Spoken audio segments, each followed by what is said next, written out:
Hello friends, तो आपके लिए मैं नेक्स्ट पार्ट लेकर आ चुका हूं जो कि हम लोग इलेक्ट्रोस्टैटिक चैप्टर के अंदर में कर रहे हैं।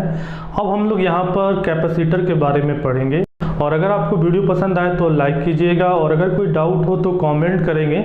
और अगर आपको लगता है कि आपको मुझसे कांटेक्ट करना चाहिए कुछ और जानकारी प्राप्त करने के लिए तो आप नीचे दिए हुए लिंक से मेरे ऐप को डाउनलोड कर सकते हैं और वहाँ पर आप मुझसे चैट कर सकते हैं। यहाँ पर हम लोग कैपेसिटर को लेकर बात करेंगे। कैपेसिटर को लेकर हम लोग यहाँ पर पहले कुछ बेसिक थिंग को कंप्लीट करेंगे, उसके बाद फिर उससे रिलेटेड कुछ न्यूमेरिकल भी देखेंगे, उसके बाद फिर हम लोग कॉम्बिनेशन ऑफ कैपेसिटर के बारे में पढ़ेंगे।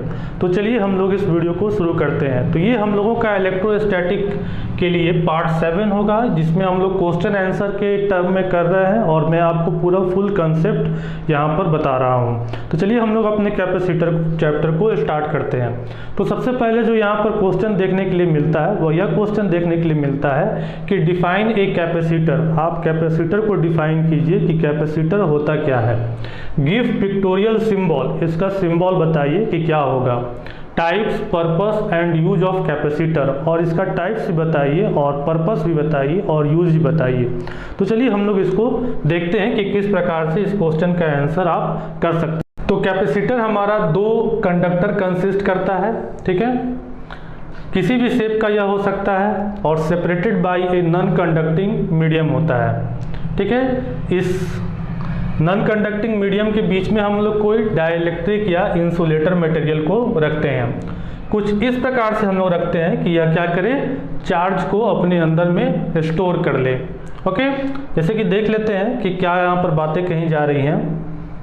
तो कैपेसिटर जैसे कि मैंने कहा कि यह 2 कंडक्टर है बेसिकली, तो हम लोग कुछ 2 कंडक्टर इस प्रकार से ले लेते हैं। इसको हम लोग कुछ डिस्टेंस से सेपरेट करके रखते हैं, ठीक है। 2 कंडक्टर को हम लोग ऐसे सटाकर नहीं रखते हैं, कुछ सेपरेट करके रखते हैं कि इसमें क्या हो सके, चार्जिंग हो सके। Charging due to the which process, मैंने बताया है 3 प्रोसेस होता है, ठीक है। तो due to the induction process यहाँ पर चार्जिंग हो सके। तो due to the induction process यहाँ पर क्या होगा, चार्जिंग होगा। ओके, ये कैपेसिटर का क्या हो गया, पिक्टोरियल सिंबल हो गया। तो मान लीजिए कि हम लोग इसको बैटरी से कनेक्ट करेंगे, तो क्या होगा कि यहाँ से करंट का फ्लो होगा और करंट का फ्लो होने के बाद ये यहाँ पर तो गैप है, तो गैप होने के बावजूद भी हमारा क्या होगा, चार्ज जो है वह इस पार्ट से इस पार्ट में क्या हो जाएगा, आयोनाइज हो जाएगा। तो आयोनाइज होने के कारण यह क्या कर लेगा, चार्ज को ट्रांसफर तो करता ही रहेगा, कंटिन्यूअस फ्लो ऑफ करंट तो यहाँ पर होते ही रहेगा, लेकिन बीच में यहाँ पर क्या होगा, इलेक्ट्रिक फील्ड जनरेट होगा, ठीक है। तो इलेक्ट्रिक फील्ड जनरेट होगा, तो इलेक्ट्रिक फील्ड जनरेट जैसे ही यहाँ पर होगा तो इलेक्ट्रिक एनर्जी भी वहाँ पर देखने के लिए मिलेगा। अब इलेक्ट्रिक एनर्जी देखने के लिए मिलेगा तो वह क्या करेगा, 2 प्लेट के बीच में चार्ज को अपने अंदर में स्टोर कर लेगा, या फिर हम यूं भी कह सकते हैं कि वह अपने अंदर में एनर्जी को स्टोर कर लेगा। अब इस एनर्जी का सप्लाई वह रिक्वायरमेंट के अनुसार देते रहेगा, या फिर चार्ज के सप्लाई जो है वह रिक्वायरमेंट के अनुसार सप्लाई करते रहेगा एक सेफ प्रोसेस में। तो कैपेसिटर हमारा क्या हुआ, कैपेसिटर हमारा 2 प्लेट का, 2 मेटालिक प्लेट को जब हम लोग सेपरेट करके रखते हैं और उसके बीच में हमको क्या रखना है, डाइलेक्ट्रिक मीडियम रखना है। डाइलेक्ट्रिक मीडियम क्या होता है इसके बारे में मैंने आपको लास्ट वीडियो में बता रखे हैं। तो डाइलेक्ट्रिक मीडियम या फिर इंसुलेटेड मटेरियल को हम लोग बीच में रख देते हैं। देखिए, अगर हम लोग बीच में कोई कंडक्टिंग मटेरियल रखेंगे तो करंट तो इजीली पास हो जाएगा, है कि नहीं, उसको रास्ता मिल जाएगा, तो वह स्टोर नहीं होगा। तो इसीलिए हम लोग उसके बीच में क्या रख रहे हैं, डाइलेक्ट्रिक मीडियम रख रहे हैं कि कुछ करंट जो है, कुछ चार्ज जो है वहाँ पर स्टोर हो जाए, रुक जाए, और फिर जब हमको ज़रूरत पड़ेगा तो उसके अनुसार यह क्या करेगा, हमें सप्लाई करेगा। तो यहाँ पर आप कैपेसिटर का पिक्टोरियल सिंबल भी देख चुके हैं, ये हमारा कैपेसिटर का पिक्टोरियल सिंबल हो गया। वहीं पर अगर मैं कुछ इस प्रकार से कर दूं, तो इसका मतलब हो जाएगा कि यह वेरिएबल कैपेसिटर है, जिस कैपेसिटर का वैल्यू जो है हम लोग अपने रिक्वायरमेंट के अनुसार इंक्रीज और डिक्रीज कर सकते हैं। तो चलिए आगे की ओर हम लोग देखते हैं कि अब टाइप्स इसके किस किस प्रकार से हो सकते हैं। तो अगर हम लोग शेप के बेसिस पर बात करें तो शेप के बेसिस पर यहाँ पर बेसिकली हमारे 2 तरह के टाइप्स होते हैं। एक तो होता है हमारा parallel plate capacitor, parallel plate capacitor, दूसरा होता है स्फेरिकल कैपेसिटर और तीसरा होता है सिलेंड्रिकल कैपेसिटर। तो ये हम लोग किस पर बात कर रहे हैं, on the basis of shape बात कर रहे हैं। वहीं पर हम लोग जो उनके बीच में डाइलेक्ट्रिक मीडियम रखे हैं उसके हिसाब से भी हम लोग अपने कैपेसिटर के टाइप्स को बता सकते हैं। तो on the basis of dielectric medium की बात करें तो बीच में जो हम लोग मटेरियल रखते हैं वो या तो इलेक्ट्रोलाइटिक टाइप का हो सकता है, सिरामिक हो सकता है, पेपर भी हम लोग रख सकते हैं और माइका भी हम लोग रख सकते हैं। तो इसके अनुसार भी हम लोग अपने कैपेसिटर के टाइप्स को डिस्क्राइब करते हैं। ओके, अब हम लोग पर्पस देख लेते हैं। तो जैसा कि मैंने आपको बताया, it is used to store electric charge. ये किस लिए यूज होता है, इलेक्ट्रिक चार्ज को स्टोर करने के लिए इसका हम लोग इस्तेमाल करते हैं। While storing charge it also store electric energy.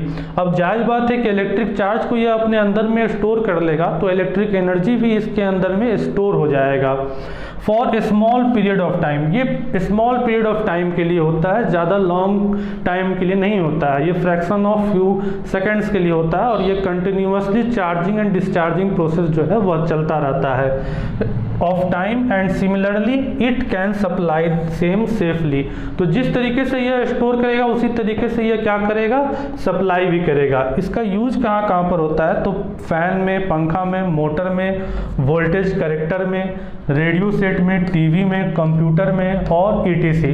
Electronics component की अगर हम बात करें तो अधिकतर इलेक्ट्रॉनिक्स कंपोनेंट में हम लोग कैपेसिटर का इस्तेमाल करते हैं। किस लिए इस्तेमाल करते हैं, तो वोल्टेज के करेक्शन के लिए इस्तेमाल करते हैं, प्यूरिफिकेशन के लिए हम लोग इस्तेमाल करते हैं। जब हम लोग AC टू DC कन्वर्सन करते हैं तो AC टू DC कन्वर्सन करने के दरमियान हमारा वोल्टेज का वैल्यू क्या हो जाता है, डिक्रीज हो जाता है और उसमें कुछ फ्लक्चुएटिंग करंट भी अवेलेबल होता है। तो उसको प्यूरिफाई करने के लिए, प्योर DC बनाने के लिए और जो फ्लक्चुएटिंग वोल्टेज हो गया है उसको राइज कराने के लिए हम लोग कैपेसिटर का इस्तेमाल करते हैं। क्योंकि कैपेसिटर अपने तरफ से क्या करता है, वह स्टोर एनर्जी को सप्लाई करता है। तो सर्किट में जितना वोल्टेज की कमी रहेगी उस वोल्टेज को कैपेसिटर अपने तरफ से क्या करेगा, स्टोर करके सप्लाई करने लगेगा। तो इसके लिए भी हम लोग कैपेसिटर का इस्तेमाल करते हैं। तो इलेक्ट्रॉनिक्स कंपोनेंट में कैपेसिटर का इस्तेमाल हम लोगों को काफ़ी खास देखने के लिए मिलता है। इसको लेकर भी मैंने वीडियो बना दिया है जो कि मैंने AC to DC conversion mobile charger कैसे काम करता है इसका मैंने वीडियो लगा दिया है। आप हो सके तो आई बटन से इस वीडियो को देख लेंगे और समझ जाएंगे किस प्रकार से AC और DC का कन्वर्सन होता है। तो चलिए अब हम लोग आगे की ओर बात करते हैं। तो जहां पर हम लोग कैपेसिटर के फॉर्मूला को लेकर बात करें तो देखिए, अब हमारा दो प्लेट के बीच में चार्ज जो है वह उतना ही स्टोर होगा जितना उस प्लेट के बीच में क्या होगा, पोटेंशियल डिफरेंस होगा। जितना ज़्यादा पोटेंशियल डिफरेंस होगा उतना ही ज़्यादा करंट का फ्लो होगा, है कि नहीं, उतनी ही ज़्यादा चार्ज का फ्लो होगा। तो यानी कि पोटेंशियल डिफरेंस के हमारे यहाँ पर क्या हो जाता है, चार्ज जो है वो पोटेंशियल डिफरेंस के डायरेक्टली प्रोपोर्शनल हो जाता है। तो इस प्रोपोर्शनलिटी साइन को अगर हम लोग हटा दें तो हम लोग कांस्टेंट टर्म कैपेसिटर लेकर आ जाएंगे। तो हमारा क्या हो जाएगा, Q is equal to CV हो जाएगा। वहीं पर अगर मैं लिखूं तो C इज इक्वल टू हमारा क्या हो जाएगा, Q बाई V हो जाएगा। इसकी यूनिट की बात की जाए तो इसकी यूनिट क्या होगी, फराड होगी, ठीक है, जिसको हम लोग F साइन से डिनोट करेंगे। अब ये फराड यूनिट जो होता है ये बहुत ही बड़ा यूनिट होता है। मैं इसके लिए भी न्यूमेरिकल डालकर रखा हुआ हूँ कि एक फराड यूनिट का कैपेसिटर बनाने के लिए हम लोगों को कितना बड़ा कैपेसिटर बनाना होगा, तो इसका न्यूमेरिकल आप लास्ट में देख लेंगे। तो जनरल तौर पर हम लोग फराड यूनिट का इस्तेमाल ना करके माइक्रो फराड और पिको फराड का हम लोग इस्तेमाल करते हैं। तो माइक्रो फराड और पिको फराड का वैल्यू तो आपको पता ही होगा। अब इसका हम लोग यहाँ से डायमेंशन भी निकाल सकते हैं और डिराइव्ड फार्मूला भी निकाल सकते हैं, जिसका जिक्र मैंने यूनिट एंड डायमेंशन वाले वीडियो में ऑलरेडी कर रखा है। तो आप चाहें तो उस वीडियो को भी देख सकते हैं। तो चलिए, यहाँ पर कैपेसिटर के बेसिक बारे में हम लोग समझ चुके हैं। अब हम लोग आगे की ओर बढ़ते हैं। तो नेक्स्ट हम लोग कुछ और क्वेश्चन देखते हैं। इस क्वेश्चन को मैंने करने के लिए, चूंकि जल्दी से चीज़ें कंप्लीट हो जाए, मैंने ऑलरेडी कर रखा है। तो मैं आपको क्वेश्चन बता देता हूं कि क्या क्वेश्चन आपको और कैपेसिटर को लेकर देखने के लिए मिल सकता है। तो सबसे पहला जो दूसरा क्वेश्चन हम लोग देख रहे हैं, पहला क्वेश्चन तो देख ही लिए, दूसरा क्वेश्चन में जो हम लोग देख रहे हैं उसमें ये चीज़ हो सकता है हम लोग सीख सकते हैं कि derive the expression of parallel plate capacitor, parallel plate capacitor के लिए एक्सप्रेशन को डिराइव कीजिए and state the fact on which it's capacitance depend, और यह भी बताइए कि किन किन चीज़ों पर कैपेसिटेंस जो है इन पैरेलल प्लेट कैपेसिटर का डिपेंड करता है। तो चलिए इसको भी लेकर हम लोग देख लेते हैं कि क्या क्या चीज़ें जो हैं हमारी यहाँ पर देखने के लिए है। तो ये देखिए, ये हमने कुछ पहले से काम कर लिए हैं कि चीज़ें जो है बहुत जल्दी तेज़ी से हो जाए, वरना डायग्राम वगैरह बनाने में काफ़ी वक्त लगता है। तो हम लोग देखिए यहाँ पर मैंने 2 प्लेट लगा दिए हैं, पैरेलल प्लेट है हमारा, इसके बीच में हमने खाली जगह रखा है, एयर हम मान लें या फिर वैक्यूम हम मान लें। तो हमने एयर भी तो हमारा क्या हुआ, डाइलेक्ट्रिक मीडियम ही हुआ, वैक्यूम भी हमारा डाइलेक्ट्रिक मीडियम ही हुआ। तो यहाँ पर डाइलेक्ट्रिक मीडियम के तौर पर एयर है या फिर वैक्यूम है। इस प्लेट पर प्लस क्यू चार्ज है, इस प्लेट पर माइनस क्यू चार्ज है, इस प्लेट पर डेंसिटी प्लस साई है, इस प्लेट पर भी डेंसिटी माइनस साई है। ठीक है, तो इसका जो हम लोगों को इन दोनों प्लेट के बीच की जो दूरी है वह डी डिस्टेंस की दूरी है। तो ये चीज़ें तो मैंने आपको पहले ही बता दिया है प्रीवियस वीडियो में, प्रीवियस वीडियो में जब हम लोग स्टार्ट कर रहे थे वहाँ पर मैंने आपको बता दिया है कि ऐसे कंडीशन में हमारा electric field intensity is equal to density by permittivity होता है। तो हमने कर दिया डेंसिटी बाई परमिटिविटी। अब हमारा वोल्टेज इज इक्वल टू क्या होता है, तो इलेक्ट्रिक फील्ड इंटेंसिटी इंटू क्या होता है, डिस्टेंस होता है। जिस डिस्टेंस को लेकर हम लोग बात कर रहे हैं वो हमारा वोल्टेज होता है। तो हमने यहाँ पर कर दिया V is equal to E into D.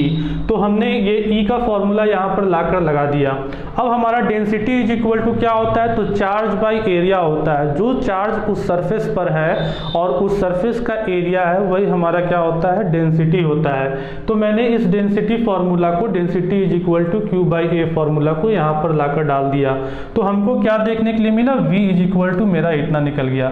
तो हम C is equal to Q by V वाला फॉर्मूला लगाएं तो हमको epsilon naught A by D निकल कर आया, जो कि हमारा पैरेलल प्लेट कैपेसिटर का क्या हो गया, इक्वेशन हो गया, एक्सप्रेशन हो गया। अब यहाँ पर आप देख रहे हैं कि हमारा पैरेलल प्लेट कैपेसिटर जो है वह किन किन बातों पर डिपेंड कर रहा है, तो एरिया पर डिपेंड कर रहा है, डिस्टेंस बिटवीन 2 प्लेट पर डिपेंड कर रहा है, और परमिटिविटी पर डिपेंड कर रहा है कि उसके बीच में कौन सा मटेरियल रखा गया है, उस मटेरियल का क्या क्वालिटी है, इस बात पर भी डिपेंड कर रहा है। तो आई होप कि आप इसको भी अच्छे तरीके से समझ गए होंगे। तो हम लोग आगे की ओर बढ़ते हैं।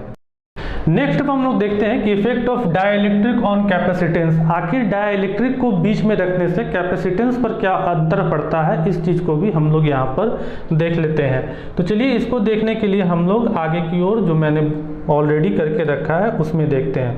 तो पहले जो हम लोगों ने देखा, इसके पहले वाले प्रीवियस पार्ट में हम लोगों ने जो देखा, इसमें हमारा कैपेसिटर के बीच, 2 प्लेट के बीच में कोई भी एलिमेंट नहीं रखा हुआ था, वैक्यूम था या फिर एयर था।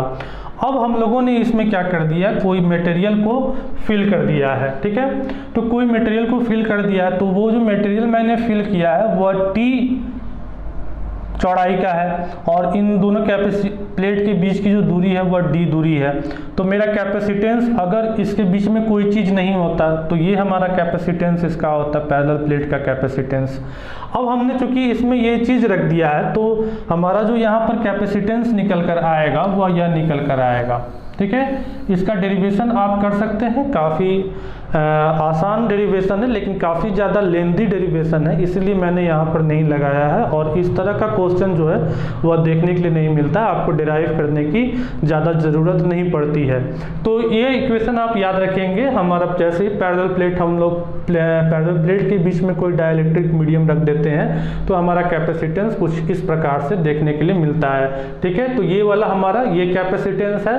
ठीक है, इसमें हम लोगों ने क्या कर दिया, कोई डाइलेक्ट्रिक मीडियम रखा, तो इस अनुपात में क्या हो गया, इसमें चेंजेस हो गया। तो हमको क्या देखने के लिए मिला, हमको देखने के लिए मिला, जब आप इसको सॉल्व कीजिएगा तो आपको देखने के लिए मिलेगा कि जो नया वाला कैपेसिटर है वो पुराने वाले कैपेसिटर से ज़्यादा वैल्यू का हो गया। यानी कि अगर किसी कैपेसिटर के बीच में हम लोग एयर रखें या फिर वैक्यूम रखे हैं और वहीं पर उस कैपेसिटर के बीच में कोई डाइलेक्ट्रिक मीडियम लाकर रख दें, ठीक है, कोई इंसुलेटिंग मटेरियल लाकर रख दे, तो उसका कैपेसिटेंस क्या हो जाएगा, इंक्रीज हो जाएगा। क्यों हो जाएगा, देखिए देखिए क्योंकि एयर है या फिर वैक्यूम है, तो एयर और वैक्यूम के पास उतना कैपेसिटी नहीं है कि वह चार्ज को अपने अंदर में स्टोर करे। लेकिन वहीं पर हम लोग जब माइका को लाकर रख दिए, पेपर को लाकर रख दिए या फिर इलेक्ट्रोलाइट को लाकर रख दिए, तो उसका कैपेसिटी ज़्यादा है अपने अंदर में चार्ज को स्टोर करने का, तो उसका कैपेसिटेंस जो है इंक्रीज कर जाएगा। तो अगर हमारा T = D हो, अगर पूरा इसको हम लोग कंप्लीटली फिल कर दें तो हमारा कैपेसिटेंस जो इंक्रीज हो जाएगा वह इस अनुपात में देखने के लिए मिलेगा। यह K हमारा क्या है, इसका डाइइलेक्ट्रिक कांस्टेंट है। ओके, और अगर हम इसी अनुपात में क्या करें कि आधा कर दें तो फिर हमको उसी प्रकार से इसमें चेंजेस देखने के लिए मिलेगा। और अगर हम T = इतना कर दें तो फिर हमको इस प्रकार से देखने के लिए मिलेगा। इसका मतलब क्या पड़ता है, इसका मतलब पड़ता है कि हाँ, अगर हम लोग पैरेलल प्लेट के बीच में कोई डाइइलेक्ट्रिक मीडियम रख दें तो डाइइलेक्ट्रिक मीडियम के क्वालिटी के अनुसार उस दो प्लेट का कैपेसिटर का कैपेसिटेंस जो है वह उसी के प्रोपोर्शनल में क्या हो जाता है, इंक्रीज हो जाता है। जितना साइज का हम लोग रखेंगे, कंप्लीटली फुल करके रखेंगे, पूरा पैक करके रखेंगे, तो वह सीधे K टाइम्स इंक्रीज कर जाएगा। और जैसे जैसे उसको हम लोग रखेंगे, अगर पूरा फिल करके नहीं रखें, हम लोग आधा करके रखें, तो उसी प्रकार से हमारा इसका कैपेसिटेंस जो है वह इंक्रीज करेगा। तो आई होप कि आप इसको भी अच्छे तरीके से समझ गए होंगे। तो हम लोग आगे की ओर बढ़ते हैं। नेक्स्ट में हम लोग देखते हैं कि derive an expression for the capacitance of spherical capacitor. अब हम लोग यहाँ पर स्फेरिकल कैपेसिटर को लेकर बात करते हैं। पीछे हम लोगों ने पैरेलल प्लेट कैपेसिटर को लेकर बात किया, अब हम लोग स्फेरिकल कैपेसिटर को लेकर यहाँ पर चर्चा करते हैं। तो स्फेरिकल कैपेसिटर में हम लोग देख लेते हैं कि किस प्रकार से हमारा कैपेसिटेंस जो है वह काम करता है। तो ये देखिए, मैंने कुछ स्फेरिकल कैपेसिटर बना दिया है। हमारा ये एक प्लेट है और दूसरा प्लेट हमारा ये है। ये बीच वाला जो है यह जगह खाली है, ठीक है। इसी जगह पर हम लोग पता करेंगे कि कैपेसिटेंस हमारा क्या होगा। तो हमारा प्लेट कौन सा है, एक प्लेट तो ये है और एक प्लेट यह बाहर वाला प्लेट है। यह अंदर वाला प्लेट जो है यह +Q चार्ज रखा है और यह बाहर वाला प्लेट जो है वह -Q चार्ज रखा है, क्योंकि आप देख रहे हैं कि एक पर +Q चार्ज होगा तो एक पर -Q चार्ज होगा, ठीक है ना, due to the process of, मैंने बताया है, इंडक्शन के कारण। तो अब हम लोग इस जगह पर पता करना चाहते हैं कि हमारा कैपेसिटेंस इसका कितना होगा, कितना कैपेसिटी होगा। तो हम लोगों ने कोई पर्टिकुलर पार्ट ले लिया, DS नाम का कोई एरिया ले लिया, इसी एरिया को हम लोग यहाँ पर कैलकुलेट करते हैं। तो according to the Gauss theorem, तो गॉस थ्योरम के अनुसार अगर इस प्लेट पर चार्ज है तो यह प्लेट क्या करेगा, गॉस थ्योरम के अनुसार इलेक्ट्रिक फील्ड इंटेंसिटी क्रिएट करेगा, जो कि कितना होगा, 1/4πε0 Q डिवाइडेड बाई R² के लिए होगा। यहाँ से यहाँ तक के लिए हम लोग देख रहे हैं। ओके, तो ये हमारा गॉस लॉ के अनुसार हो जाएगा। अब हम लोग इस चीज को देखते हैं कि अब हमारा चूंकि E है, तो मैंने पहले ही बोला कि V क्या होता है, E × डिस्टेंस होता है। तो हम लोग E × डिस्टेंस कर लिए। अब चूंकि हम लोग स्मॉल टर्म के लिए ले रहे हैं, तो यहाँ पर हमारा डिस्टेंस भी क्या है, स्मॉल टर्म के लिए है। तो इसको बड़ा करने के लिए हमको क्या करना पड़ेगा, इंटीग्रेट करना पड़ेगा। हम इंटीग्रेट कहाँ से करेंगे, A से लेकर B तक करेंगे, ठीक है, A से लेकर B तक करेंगे। तो वही मैंने यहाँ से B से A लगा दिया और माइनस साइन, चूंकि अपोजिट में ये चीजें बनती हैं तो हम लोग इसको माइनस साइन के अनुसार कर दिए। अब यह इसका वैल्यू हम यहाँ पर लाकर रखेंगे और इसको सॉल्व करेंगे तो हमको कुछ इस प्रकार से इक्वेशन निकल कर चला आएगा। आप इसको चेक कर लेंगे, कुछ लेंदी है इसीलिए मैंने इसको समझाने के लिए हटा दिया है, आप इसको चेक कर लेंगे, काफ़ी आसान है। तो अब हम लोग कैपेसिटेंस के फॉर्मूला में, अपना फॉर्मूला में जब इस वैल्यू को डालेंगे तो हमको जो कैपेसिटेंस स्फेरिकल का निकल कर आएगा वह कुछ इस प्रकार से निकल कर आएगा। तो इसी को हम अपना स्फेरिकल कैपेसिटर का कैपेसिटेंस हम इसी फॉर्मूला से, इसी एक्सप्रेशन से निकाल पाएंगे। तो इसमें बेसिक जो चीज़ें थी वो मैंने यहाँ पर लिख दिया है, बाकी कुछ कैलकुलेशन का चीज़ है, आप उसको देख सकते हैं और अपने रिक्वायरमेंट के अनुसार उसको आप लिख सकते हैं। तो हम लोग अब आगे की ओर बढ़ते हैं। नेक्स्ट अब हम लोग देखते हैं और क्या क्या चीज़ें यहाँ पर हैं। तो चलिए यहाँ पर हम लोग कुछ और भी चीज़ों को डिस्कशन कर लेते हैं। मैं कुछ और भी पॉइंट को आपको बता देता हूँ। जैसे कि यहाँ पर हमारा कैपेसिटर जो है, यह एक कैपेसिटर का कैपेसिटेंस क्वालिटी हुआ, तो वह कैसा क्वालिटी है, क्वांटिटी है, तो वह एक स्केलर क्वांटिटी है, ठीक है। और यहाँ पर जो हम लोग यूनिट जनरली तौर पर यूज होता है वह 1 माइक्रोफराड यूज होता है, जो कि 10⁻⁻⁻6 फराड के बराबर होता है। ठीक है, ये यूनिट देखने के लिए मिल सकता है।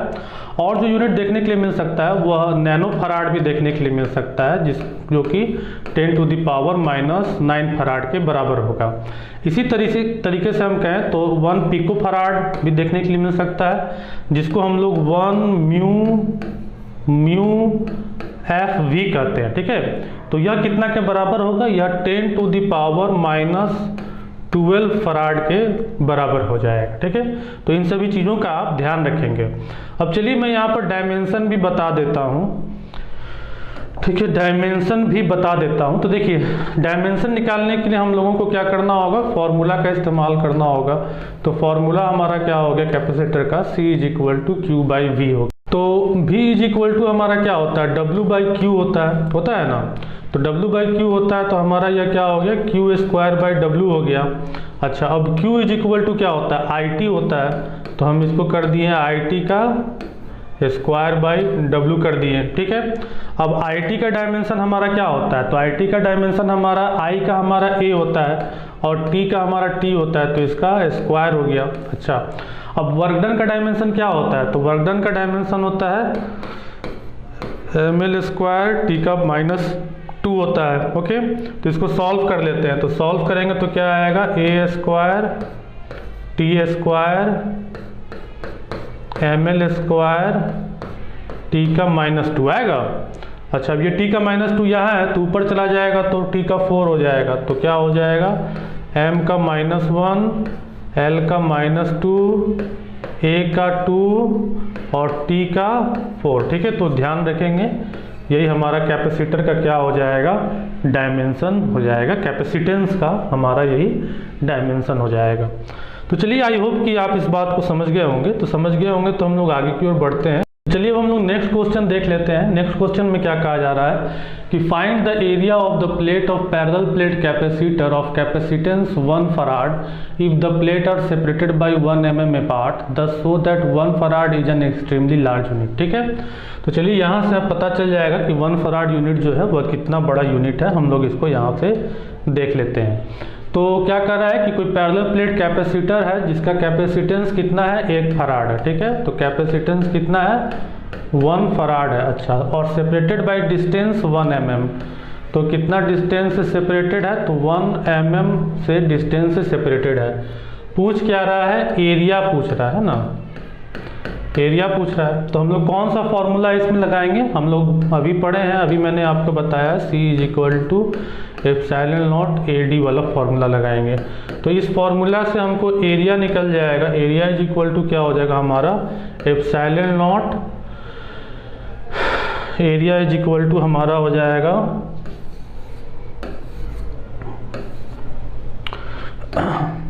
एरिया हमारा हो जाएगा CD/ε0 हो जाएगा। ठीक है, तो हम लोग यहाँ पर वैल्यू रख देते हैं। तो कैपेसिटेंस जो है वह तो 1 फराड का है ना। कैपेसिटेंस जो है वह तो 1 फराड का है। ठीक है, और डिस्टेंस जो है वह 1 mm का है, तो 10⁻³ हो गया। अच्छा, ε0 तो एरिया ε0 हमारा परमिटिविटी होता है। ठीक है, तो फ्री स्पेस कुछ दिया हुआ नहीं है, तो नहीं दिया हुआ है तो हम लोग एयर का मान लेते हैं। तो एयर का हम लोग मान लेंगे तो परमिटिविटी क्या होता है? 8.854 × 10⁻⁻12 होता है। ठीक है, तो इसको सॉल्व करेंगे तो सॉल्व करने के बाद जो वैल्यू निकल कर आएगा वह आएगा 1.1 × 10⁻18। ठीक है, ये मीटर स्क्वायर। ठीक है, ये वैल्यू निकल कर आएगा। तो इसको हम लोग अगर किलोमीटर में कन्वर्ट करें तो किलोमीटर में कन्वर्ट करेंगे तो कुछ इस प्रकार से वैल्यू निकल कर आएगा। तो आप चेक कर लेंगे तो देख रहे हैं कि 1 फराड का अगर हमको कैपेसिटर बनाना हो तो कितना बड़ा हो जाता है। ठीक है, तो आई होप कि आप यहाँ से समझ गए होंगे। तो हम लोग नेक्स्ट आगे की ओर क्वेश्चन देखते हैं।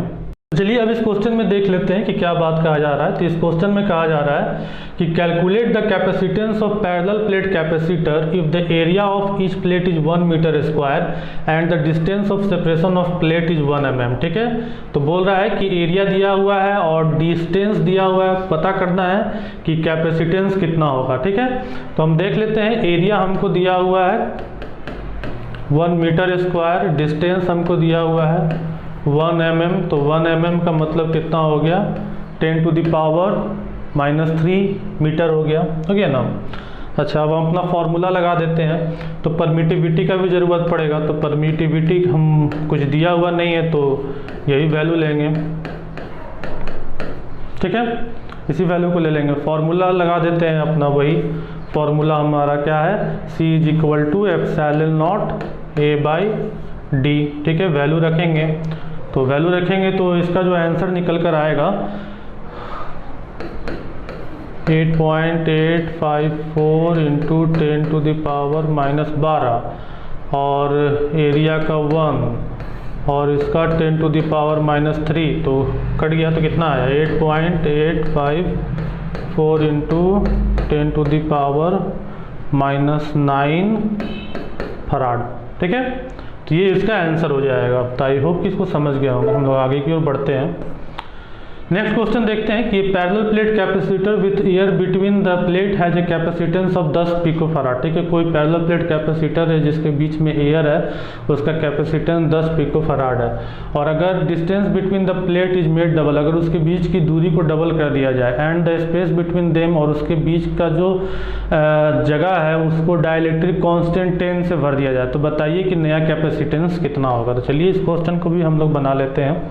ठीक है, तो हमारा कैपेसिटेंस स्टार्टिंग के फेज में कितना है, ε0 A/d = 10 पिकोफराड है। ठीक है, अच्छा, अब बोल रहा है नया कैपेसिटर निकालना है। तो नया कैपेसिटर निकालना है तो मैंने आपको बताया है, ठीक है, डाइलेक्ट्रिक कांस्टेंट के रखने से क्या फ़र्क पड़ेगा, यही फ़र्क पड़ेगा। ठीक है, नया डिस्टेंस हो गया तो यही हो जाएगा, मैंने अभी आपको बताया। ठीक है, तो अब ये d डिस्टेंस = हमारा क्या है 2d है, डबल कर दिया गया है। तो डबल कर दिया गया है तो हम इसको लिख देते हैं k ε0 A/2d लिख दें। ठीक है, अब देखिए ε0 A/d का वैल्यू हमको मालूम है 10, तो हम इसको कर देते हैं k/2 × 10 कर दिए। अच्छा, अब कांस्टेंट कितना दिया है, 10 दिया है, तो 10 × 10 कर दिए तो आ गया 5। ठीक है, अच्छा, हम पिकोफराड में चल रहे हैं ना, तो पिकोफराड में चल रहे हैं। अच्छा, 50 आ गया, तो पिकोफराड में चल रहे हैं तो हमारा आंसर भी पिकोफराड में आ जाएगा। ठीक है, तो आई होप कि आप इसको भी अच्छे तरीके से समझ गए होंगे। हम लोग और कुछ क्वेश्चन देख लेते हैं। तो यहाँ पर मैंने कुछ और भी क्वेश्चन लगा दिए हैं। ठीक है, जिसको हम लोग सॉल्व कर लेते हैं, जिसको मैं पहले तो नहीं लिख पाया था, अब मैंने इसको लिख लिया है। मैंने सोचा कि कुछ और भी क्वेश्चन आप लोगों को बताना चाहिए, क्योंकि मेरे कुछ स्टूडेंट जो हैं वह न्यूमेरिकल काफ़ी ज़्यादा पसंद करते हैं। ठीक है, तो मैंने कुछ और भी यहाँ पर न्यूमेरिकल लगा दिया है। तो इस क्वेश्चन में देखते हैं क्या कहा जा रहा है। कहा जा रहा है कि find the potential of A sphere having charge of 5 microcoulomb and capacitance of 1 नैनोफराड। ठीक है, तो पोटेंशियल पूछ रहा है स्फीयर का जिसके पास चार्ज 5 माइक्रोकूलम का है और कैपेसिटेंस जो है वह 1 नैनोफराड का है। तो हम लोग इसका V पता करना है हम लोगों को। तो चलिए इसको हम लोग फटाफट बना लेते हैं। ठीक है, तो हमको Q दिया हुआ है ना, तो Q कितना दिया हुआ है हमको 5 म्यू कूलम दिया हुआ है। तो मैंने अभी बताया कि म्यू का वैल्यू क्या होता है 10 to the power -6 कूलम हो जाता है। ठीक है, ये हो गया। अच्छा, अब कैपेसिटेंस का वैल्यू कितना दिया हुआ है, तो 1 नैनो फराड दिया हुआ है। तो 1 नैनो का मतलब कितना हो जाता है 10 to the power -9 फराड हो जाता है। हम लोग इसको क्या करते हैं, वोल्टेज पूछ रहा है तो V = क्या होगा हमारा Q/C होगा। तो हम इस वैल्यू को रख देते हैं। तो 5 × 10 to the power -6 divided by 10 to the power -9 कर देते हैं ना। तो 10 to the power -9 ऊपर जाएगा तो प्लस हो जाएगा, तो हमको क्या आएगा 5 × 10 to the power 3 वोल्ट चला आएगा आंसर। ठीक है, तो इस क्वेश्चन को भी आप समझ गए होंगे। हम लोग नेक्स्ट क्वेश्चन की ओर बढ़ते हैं।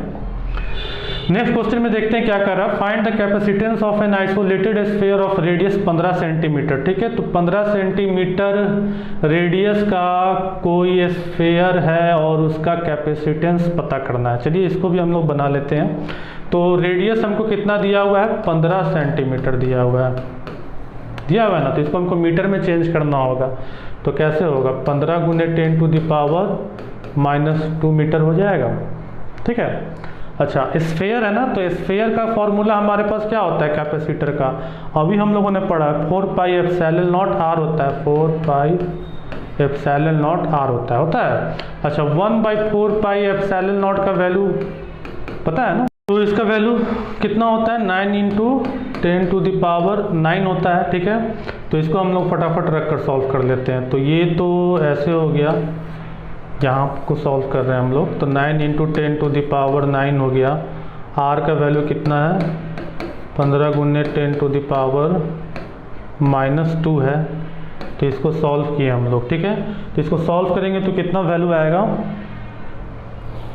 इसको सॉल्व करेंगे तो वैल्यू जो आना चाहिए वो 1.667 इंटू 10 टू द पावर -11। ठीक है, फराड। ओके, तो देख रहे हैं ये क्वेश्चन भी बन गया है। हम लोग नेक्स्ट क्वेश्चन की ओर बढ़ते हैं। तो नेक्स्ट क्वेश्चन में अब एक और यूनिक क्वेश्चन है। कह रहा है कि मान लीजिए कि अर्थ जो है वह एक स्फेरिकल कंडक्टर है और इसका रेडियस 6400 किलोमीटर है। तो कैलकुलेट करके बताइए कि अर्थ का कैपेसिटेंस कितना होगा, जहाँ पर 1/4 पाई एप्सिलॉन नॉट का वैल्यू दिया गया है। तो चलिए इसको भी हम लोग सॉल्व कर लेते हैं और देख लेते हैं कि अर्थ जो कि इतना बड़ा साइज का है उसका कैपेसिटेंस कितना होगा। तो C = 4 pi epsilon naught R, यही फॉर्मूला हमको लगाना है। ठीक है, 6400 किलोमीटर में दिया हुआ है, तो 6400 किलोमीटर में दिया हुआ है तो हम इसको मीटर में चेंज कर लेते हैं ना। तो 6400 किलोमीटर को हम मीटर में चेंज करेंगे तो कितना हो जाएगा, 6.4 into 10 to the power 6 metre हो जाना चाहिए। ठीक है, देख लेंगे आप, हाँ हो जाएगा। अब इसको सॉल्व कर लेते हैं। तो ये 6.4 into 10 to the power 6 divided by 9 into 10 to the power 9। ठीक है, इसको सॉल्व करेंगे तो कटेगा तो नहीं, तो नहीं कटेगा, तो ये जो वैल्यू आएगा वह 0.711 इंटू 10 टू द पावर -9 है ना, तो 10 टू द पावर -3 हो जाएगा। ठीक है, फराड। तो देख लीजिए, इसको हम कन्वर्ट करें तो ये कितना हो जाएगा, 7.11 नहीं, इसको हम 7.11 नहीं रखते हैं, इसको हम कर देते हैं ऐसे 711। ठीक है, म्यू एफ। तो देख लीजिए इतना बड़ा अर्थ है तो भी वह 1 फराड का कैपेसिटेंस नहीं बना पा रहा है। ठीक है, तो आई होप कि आप इसको अच्छे तरीके से समझ गए होंगे। और भी कुछ क्वेश्चन जो हैं और भी इसका जो पार्ट है वह मैं नेक्स्ट वीडियो में लेकर आऊँगा, जो कि हम लोग कॉम्बिनेशन ऑफ कैपेसिटर के बारे में पढ़ेंगे, जिसमें सीरीज और पैरेलल कैपेसिटर हम लोग लगाकर पढ़ेंगे और भी कुछ न्यूमेरिकल्स हम लोग इसको बनाएंगे। तो आज इस वीडियो को हम लोग यहीं तक रहने देते हैं, फिर नेक्स्ट वीडियो में हम लोग मिलेंगे, इसका नेक्स्ट पार्ट में हम लोग मिलेंगे। अगर आपको वीडियो पसंद आया होगा तो लाइक करेंगे, कोई डाउट होगा तो आप मेरे ऐप के थ्रू मुझसे पूछेंगे, और अगर चैनल पर नए हैं तो सब्सक्राइब कर लेंगे, क्योंकि आपको आपसे रिलेटेड कंटेंट इस चैनल पर हमेशा मिलते रहते हैं। तो फिर मिलेंगे एक नए वीडियो के साथ, तब तक के लिए थैंक्स, बाय बाय।